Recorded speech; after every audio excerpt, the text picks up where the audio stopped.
Dilsukh Nagar bomb పేలుళ్ల కేసులో దోషులకు ఉరిశిక్ష పడింది. కేసును విచారించిన ఎన్ఐఏ ప్రత్యేక కోర్టు ఉరిశిక్షను వేస్తూ తీర్పు చెప్పింది. 5 దోషులకు శిక్షను ఖరారు చేసింది. ఉరిశిక్షతో పాటు జైలు శిక్ష, ఫైన్ కూడా వేసింది. అసదుల్లా అఖ్తర్, తహసీన్ అఖ్తర్, యాసిన్ భక్తల్, జియావుర్ రెహమాన్, ఎజాజ్ షేక్లకు ఉరిశిక్ష పడింది. తీర్పు కాపీని హైకోర్టుకు పంపించింది ఎన్ఐఏ కోర్టు. అలాగే బ్లాస్ట్ లో నష్టపోయిన ఆస్తులకు నష్టపరిహారం ఇవ్వాలని కోర్టు తెలిపింది. A1 మిర్చి సెంటర్ కు ₹1,00,000, మిగిలిన పబ్లిక్ ఆస్తులకు 50,000 చొప్పున పరిహారం ఇవ్వాలని ఆదేశించింది. తీర్పుపై అప్పీల్ చేసుకుంటామన్నారు దోషులు. 5 వేరువేరుగా న్యాయమూర్తికి లేఖలు సమర్పించారు.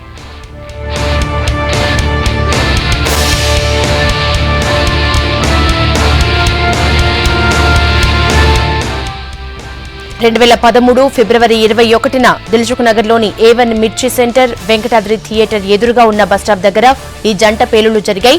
ఇండియన్ ముజాహిద్దీన్ ఉగ్రవాదులు జరిపిన ఈ బ్లాస్ట్ లో 18 మంది ప్రాణాలు కోల్పోగా 138 మంది గాయపడ్డారు.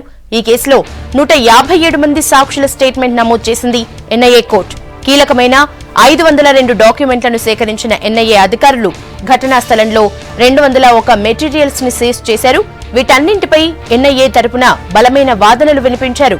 3 ఛార్జ్షీట్లు దాఖలు చేశారు.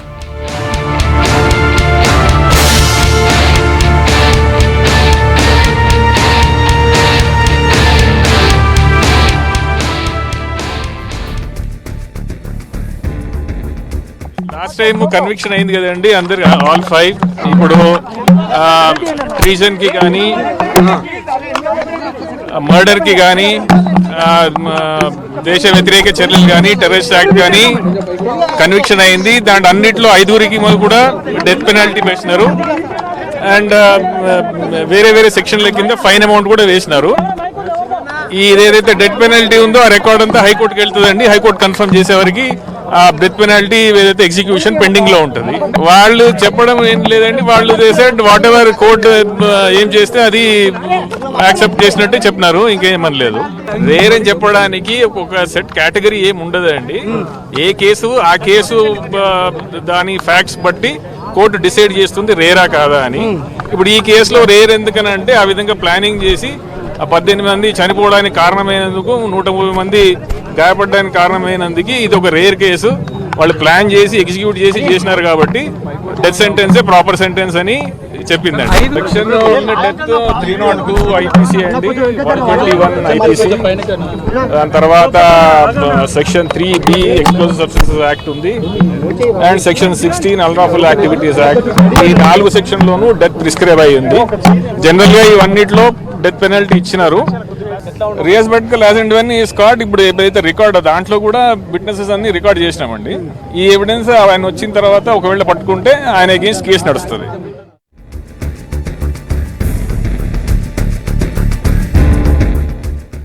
ఇక దోషులకు ఉరిశిక్ష వేయడంపై హర్షం వ్యక్తం చేశారు బాంబ్ బ్లాస్ట్ బాధితులు. ఇప్పటికీ తమకు న్యాయం జరిగిందని అన్నారు. కోర్టు తీర్పు విషయం తెలియగానే దిల్సుఖ్ నగర్ ప్రాంతంలో స్వీట్లు పంచుకున్నారు. బ్లాస్ట్ జరిగిన బస్టాప్ ప్రాంతానికి భారీగా జనం చేరుకున్నారు. ఉరిశిక్ష వేస్తూ కోర్టు తీర్పు ఇవ్వటం సంతోషంగా ఉందని అన్నారు.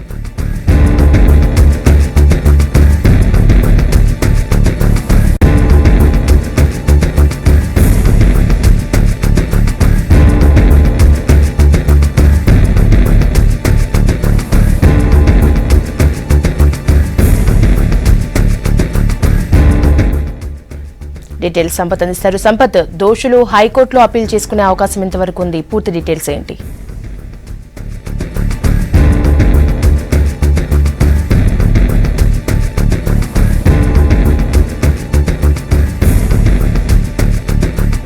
మూడున్నరేళ్ల పాటు సుదీర్ఘ విచారణ అనంతరం ఈరోజు ఎట్టకేలకు ఎన్ఐఏ న్యాయస్థానం ప్రత్యేక న్యాయస్థానం తీర్పును వెలువరించింది.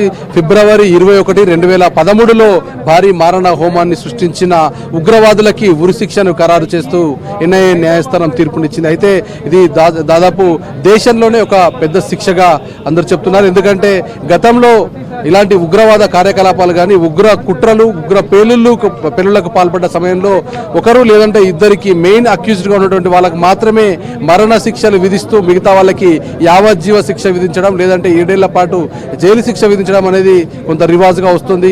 గతంలో జరిగినటువంటి ఇన్సిడెంట్లు తీసుకుంటే ఇందిరా గాంధీ ఇన్సిడెంట్లో 2 నుంచి 3కి ఉరి శిక్షలు ఖరారు చేశారు. దాని తర్వాత ఇచ్చినటువంటి సంచలన తీర్పుకి చెర్లపల్లి జైల్లో ఉన్నటువంటి ఎన్ఐఏ ప్రత్యేక న్యాయస్థానం వేదికైందని చెప్పాలి. దీనికి ప్రత్యేకంగా నేషనల్ ఇన్వెస్టిగేషన్ ఏజెన్సీ కలెక్ట్ చేసినటువంటి ఎవిడెన్సెస్ కావచ్చు, అట్లాగే సాక్షుల వాంగ్మూలాలు కావచ్చు, సీన్ ఆఫ్ రీకన్స్ట్రక్షన్స్ కావచ్చు, దాంతో పాటుగా పేలుళ్లకు పాల్పడిన తీరుని, పేలుళ్లకు ఎట్లా పాల్పడ్డారు, ఎలాంటి వ్యూహరచన చేశారు, ఎవరైతే మాస్టర్ మైండ్ గా ఉన్నటువంటి రియాజ్ బక్తల్ పాకిస్తాన్ కేంద్రంగా ఎట్లా వీళ్ళతో కోఆర్డినేట్ చేస్తూ వచ్చాడు. ఈ 5 అక్యూజ్డ్ ఎవరైతే ఉరి శిక్ష ఖరారైనటువంటి 5 అక్యూజ్డ్ వకాస్, అలాగే మిగతా సంబంధించినటువంటి అఖ్తర్ అలాగే ఈజాజ్ ఎస్ఎన్ బక్తల్ వీళ్ళంతా కూడా యూపీకి చెందిన వాళ్ళు, అట్లాగే పాకిస్తాన్ చెందిన వాళ్ళు ఉన్నారు. వీళ్ళంతా కూడా పాకిస్తాన్ నుంచి అక్రమ మార్గంలో మంగళూరు నుంచి దేశంలోకి చొరబడి నెలల పాటు ఇక్కడ షెల్టర్ జోన్ తీసుకొని పేలుళ్లకు భారీగా స్కెచ్ గీసి వాటిని మొత్తం కూడా రెక్కి వేసి దాదాపు 8,60,000 రూపాయలను దానికి ఫండింగ్ గా పెట్టుకున్నారు. 6,80,000 రూపాయలు దీనికి మొత్తం కూడా మొబిలైజేషన్ కి, బాంబు తయారీ కావచ్చు, వాళ్ళు బస చేయడానికి, అలాగే బాంబు పేలుడు తయారు చేయడానికి కావచ్చు, మొత్తం స్లీపర్ సెల్స్ ను తయారు చేయడానికి కావచ్చు, మొత్తం కూడా వీళ్ళు చాలా పకడ్బందీగా వ్యవహరించారనే విషయాన్ని ఎన్ఐఏ తన డాక్యుమెంట్లలో వెలుబుచ్చడమే కాదు, దానికి సరిపోను మొత్తం అన్ని రకాలుగా కోర్టుల్లో సమర్పించాల్సినటువంటి సాక్ష్యాధారాల్ని పక్కాగా సమర్పించింది. సాక్షుల వాంగ్మూలాలను సేకరించింది. అందరి సాక్షుల వాంగ్మూలాల సేకరణ తర్వాత వాళ్ళందరినీ కూడా కోర్టుకు తీసుకొచ్చే క్రమంలో 150కి పైగా ఉన్నటువంటి సాక్షులను అడ్డుకునేందుకు, ప్రలోభ పెట్టేందుకు, ఉగ్రవాద కార్యకలాపాలు చేతుకల్పన కావచ్చు, స్లీపర్ సెల్స్ కావచ్చు, చాలా మంది అడ్డుకట్ట వేసే ప్రయత్నం చేశారు.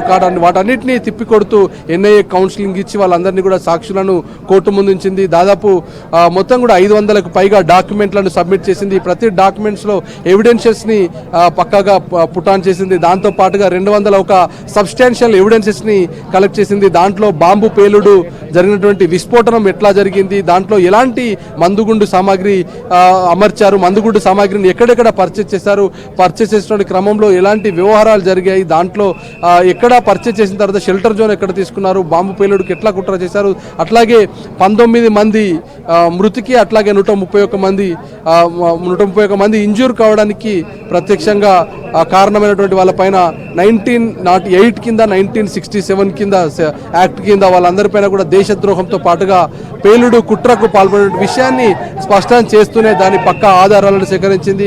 ఒక రకంగా చెప్పాలంటే చాలా కేసుల్లో అంటే మక్కా బ్లాస్ట్ కావచ్చు, దాంతో పాటుగా 2007లో జరిగినటువంటి బ్లాస్టింగ్ సంబంధించిన ఉదంతాలు కావచ్చు, అన్ని ఉదంతాల్లో కూడా కొంత ఆలస్యం జరిగింది. సాక్షుల వాంగ్మూలాల సేకరణ కానీ, సాక్ష్యాధారాల సేకరణ కానీ, అలాగే అక్యూజ్గా ఉన్నటువంటి ఉగ్రవాద కార్యకలాపాలు జరుపుతున్నటువంటి అక్యూజ్గా ఉన్నటువంటి వాళ్ళన్నింటినీ ఆధారాలను సేకరించడంతో పాటుగా వాళ్ళ నేర ప్రవృత్తిని, నేరాన్ని రుజువు చేస్తూ కోర్టు ముందు సబ్స్టెన్షియల్ ఎవిడెన్సెస్, సరైనటువంటి ఆధారాలను సమర్పించడంలో ఎన్ఐఏ సక్సెస్ అని చెప్పొచ్చు. దీంతోనే న్యాయస్థానం కూడా సంతృప్తి పడ్డ తర్వాత దీనిపైన ఈ నెల 13న శిక్ష ఖరారు చేసిన తర్వాత ఈరోజు వాళ్ళందరికీ కూడా ఉరిశిక్ష ఖరారు చేస్తూ వాళ్ళపైన చర్యలు తీసుకున్నటువంటి కండిషన్ కనిపించింది. కొద్దిసేపటి క్రితం న్యాయవాదులు కూడా మాట్లాడుతూ దీంట్లో చాలా ఆధారాల సేకరణ కానీ, అట్లాగే సాక్షుల వాంగ్మూలాల సేకరణ కావచ్చు, మిగతా సంబంధించిన అన్ని ఆధారాలను సేకరించడంలో కొంత కఠిన వైఖరి వ్యవహరించడంతో పాటుగా కొన్ని జాగ్రత్తలు తీసుకోవాల్సిన అవసరం ఏర్పడిందని వాళ్ళు చెప్పారు. డిఫెన్స్ తరఫున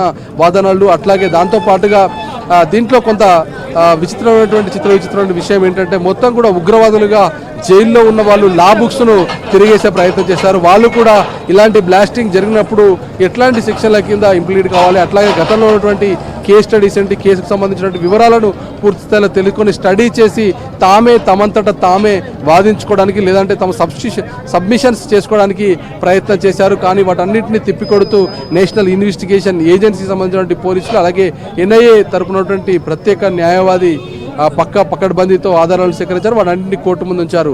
మొత్తం గతంలో జరిగినటువంటి ఇన్సిడెంట్ 2013 ఫిబ్రవరి 21న సాయంత్రం 7 గంటలకు A1 మిర్చి పాయింట్, అలాగే 107 బస్ స్టాప్ దగ్గర 2 పోలీస్ స్టేషన్ల పరిధిలో మలక్పేట జ్యూరిస్డిక్షన్, అట్లాగే సర్వనగర్ జ్యూరిస్డిక్షన్లో జరిగినటువంటి ఈ ఉదంతంతో భాగ్యనగరం మొత్తం కూడా కకావికలమైంది. అందరూ భయభ్రాంతులకు గురయ్యారు. పేలుడు దాటికి అక్కడ ఉన్న వాళ్ళంతా కూడా పరుగులు ఉరుకులు తీశారు. అక్కడ ఉన్నటువంటి వాళ్ళంతా కూడా దాదాపు 130 మంది పైగా క్షతగాత్రులయ్యారు. వాళ్ళంతా కూడా మంచాన పడ్డారు. వాళ్ళందరూ కూడా ఈ రోజు ఎలాంటి తీర్పు వస్తుంది, తీర్పు ఎట్లా ఉండబోతున్న విషయాన్ని చాలా ఆసక్తిగా గమనించారు. కానీ ఎట్టకేలకి న్యాయస్థానం ఇచ్చినటువంటి తీర్పు ఉరిశిక్ష ఖరారు చేయడంతో అంతా సంతృప్తిని వ్యక్తం చేస్తున్నారు. ఎందుకంటే ఇలాంటి ఉగ్రవాద కార్యకలాపాలకు పాల్పడుతూ సమాజానికి చేటు చేస్తూ దేశంలో చొరబడి ఉగ్రవాద కార్యకలాపాలు కొనసాగిస్తూనే ఉగ్రవాద కార్యకలాపాల వైపు ప్రోత్సహించేందుకు కొంతమంది యువతులను ఆకర్షితులను చేస్తూ ఇండియన్ ముజాహిదీన్ లాంటి నిషేధిత ఉగ్రవాద సంస్థ పౌలు కదుపుతూ వస్తుంది. దానికి సరైనటువంటి శిక్ష పడిందనేది అందరూ కూడా పూర్తి స్థాయిలో హర్షం వ్యక్తం చేస్తున్నారు. దీనికి సంబంధించినంత వరకు గతంలో దాదాపు ఈ ఎవిడెన్సెస్ కలెక్షన్లో కావచ్చు, దర్యాప్తు చేస్తున్నటువంటి క్రమంలో కావచ్చు, వీటన్నిటి సమయంలో చాలా సందర్భాల్లో చాలా రకాలైనటువంటి ఇబ్బందులు ఎదుర్కొంది నేషనల్ ఇన్వెస్టిగేషన్ ఏజెన్సీ. ఎందుకంటే కేవలం తెలంగాణలో జరిగినటువంటి అప్పటి ఉమ్మడి ఆంధ్రప్రదేశ్లో జరిగినటువంటి ఇన్సిడెంట్ తర్వాత తెలంగాణ రాష్ట్రంలోనే కాదు ఆంధ్రప్రదేశ్తో పాటుగా మిగతా రాష్ట్రాలకు కూడా వెళ్ళి వీళ్ళకి సంబంధించిన ట్రాక్ రికార్డును తెలుసుకుంది. దాంతో పాటుగా 2007లో రియాజ్ బక్తల్ కింగ్ పిన్గా మాస్టర్ పిన్గా ఉంటూనే పాకిస్తాన్ నుంచి మొత్తం కార్యాచరణ చేసినటువంటి విషయాన్ని, ఆ విధానాన్ని, అట్లాగే సోషల్ మీడియా ద్వారా తాము పూర్తి స్థాయిలో అన్ని సోషల్ మీడియాలో పూర్తి స్థాయిలో వాళ్ళకి సంబంధించినటువంటి ట్రాన్సాక్షన్స్ ఎట్లా జరిగాయి, ఫండ్ మొబిలైజేషన్ ఎట్లా జరిగింది, అన్ని విషయాలను చాలా పకడ్బందీగా సేకరించిందనే చెప్పాలి. సేకరించిన తర్వాత వాటన్నింటినీ 500 డాక్యుమెంట్లను సబ్మిట్ చేయడంతో పాటుగా 200కు పైగా మొత్తం కూడా సబ్స్టాన్షియల్ మెటీరియల్ ఎక్కడైతే ఇన్సిడెంట్ జరిగినటువంటి ప్లేస్లో ఉన్నటువంటి మొత్తం వాటికి సంబంధించిన మెటీరియల్ని సబ్మిట్ చేయడం, అట్లాగే 500 డాక్యుమెంట్స్ని 174 మంది సాక్షులన్నీ మొత్తం అందరి వాంగ్మూలాలను సేకరించిన తర్వాత దానికి 3.5 ఏళ్ల పాటు సుదీర్ఘ విచారణ అనంతరం దఫాలుగా దీనిపైన ఎవిడెన్స్ దీనికి సంబంధించి కొంత విచారణ కొనసాగుతూ వస్తుంది. విచారణలు వాదోపవాదనలు జరిగే క్రమంలో ఇటు రంగారెడ్డి జిల్లా కోర్టులో కొన్ని రోజులు, అట్లాగే నాంపల్లి కోర్టులో కొన్ని రోజులు వాదోపవాదనలు జరిగాయి. ఆ తర్వాత వీళ్ళందరినీ కూడా చెర్లపల్లి కర్మాగారం నుంచి తీసుకెళ్లే క్రమంలో డేంజర్ బెల్స్ మోగుతున్నాయి. వాళ్ళంతా కూడా పరారీకి కుట్ర పన్నుతున్నారు. దాడులకు తెగబడే అవకాశం ఉన్నటువంటి ఇంటెలిజెన్స్ ఇన్పుట్స్ వచ్చిన తర్వాత నేరుగా చెర్లపల్లి జైల్లోనే, బహుశా గతంలో ఎప్పుడు కూడా ఇలాంటి ఉగ్రవాద కార్యకలాపాలు జరిగినప్పుడు ప్రత్యేక న్యాయస్థానాన్ని ఏర్పాటు చేసినటువంటి ఇన్సిడెంట్ లేవు. అట్లాంటిది ప్రత్యేక న్యాయస్థానాన్ని ఏర్పాటు చేసి చెర్లపల్లి జైల్లో చెర్లపల్లి జైల్లో ప్రత్యేక న్యాయస్థానాన్ని ఏర్పాటు చేసి అక్కడ విధిగా మొత్తం కూడా రెగ్యులర్గా న్యాయమూర్తి ఇక్కడికి వచ్చి మొత్తం కూడా ఆర్గ్యుమెంట్స్ వింటూ మొత్తం అన్నింటినీ ఎవిడెన్స్ కలెక్ట్ చేసిన తర్వాత వాటన్నింటినీ పరిశీలించిన తర్వాత డాక్యుమెంట్ల పరిశీలన తర్వాత క్షతగాత్రులను దృష్టిలో పెట్టుకొని, అట్లాగే ఇన్సిడెంట్లను దృష్టిలో పెట్టుకొని కుట్రకు పాల్పడడంతో పాటుగా దేశద్రోహానికి పాల్పడ్డారంటూ వ్యాఖ్యలు చేశారు. అట్లాగే నిందితుల నుంచి కూడా తామేమైనా చెప్పుకోదలుచుకున్నారన్నటువంటి విషయాన్ని పేర్కొన్నప్పుడు వాళ్ళు చెప్పినటువంటి సమాధానం కూడా కొంత ఇబ్బందిగా మారింది. ఎలాంటి శిక్ష విధించినా సరే మేము సిద్ధంగా ఉన్నామంటూ వాళ్ళు వ్యాఖ్యానించారు. అయితే ఎన్ఐఏ న్యాయస్థానం మాత్రం అన్ని ఆధారాలను సేకరించాం, డైరెక్ట్గా వీళ్ళ ఇన్వాల్వ్మెంట్ ఉండడంతో పాటుగా అమాయకుల ప్రాణాలను బలిగొని చాలామంది క్షతగాత్రులు కావడానికి కారణంగా ఉన్నారు కాబట్టి వాళ్ళపైన బలమైనటువంటి శిక్షలు పడాలి, వాళ్ళకు ఉరిశిక్ష ఖరారు చేయాలని ఒక రిక్వెషన్ ఇచ్చినటువంటి నేపథ్యంలో వాళ్ళపైన శిక్ష ఖరారు చేస్తూ న్యాయస్థానం తీర్పునిచ్చింది. మొత్తానికి ఇది ఎన్ఐఏ న్యాయస్థానంలో జరిగినటువంటి ఇన్సిడెంట్ సంబంధించినటువంటి ఉదాహరణకు సంబంధించినటువంటి ఇది ఈరోజు దాదాపు 10:30 గంటల నుంచి, ఉదయం 10:30 గంటల నుంచి దాదాపు 4:30 గంటల వరకు కూడా, సాయంత్రం వరకు కూడా మొత్తం ఈ ఆర్గ్యుమెంట్స్ కొనసాగాయి. ఎన్ఐఏ తరఫు తన వాదనలు వినిపించింది. అలాగే డాక్యుమెంటేషన్స్, సబ్స్టెన్షియల్ ఎవిడెన్సెస్ విధించిన తర్వాత 5గురికి ఉరిశిక్ష ఖరారు చేసింది. మొత్తానికి దేశవ్యాప్తంగా సంచలన తీర్పుకు ఉగ్రవాదుల పైన కఠినంగా వివరించినటువంటి తీరు అంతా హర్షణీయంగా వ్యక్తం చేస్తున్నారు. హైదరాబాద్ వేదికగా దాదాపు గతంలో ఎక్కడ కూడా దేశవ్యాప్తంగా గతంలో లేనటువంటి ఇన్సిడెంట్ ఎప్పుడు కూడా ఇలాంటి తీర్పుని ఇవ్వలేదు. 5గురికి 5గురు ఎవరైతే ఉగ్ర మూకలుగా ఉంటూ ఉగ్ర కార్యకలాపాలకు పాల్పడి పేలుడుకు థ్యాంక్ యూ సంపత్.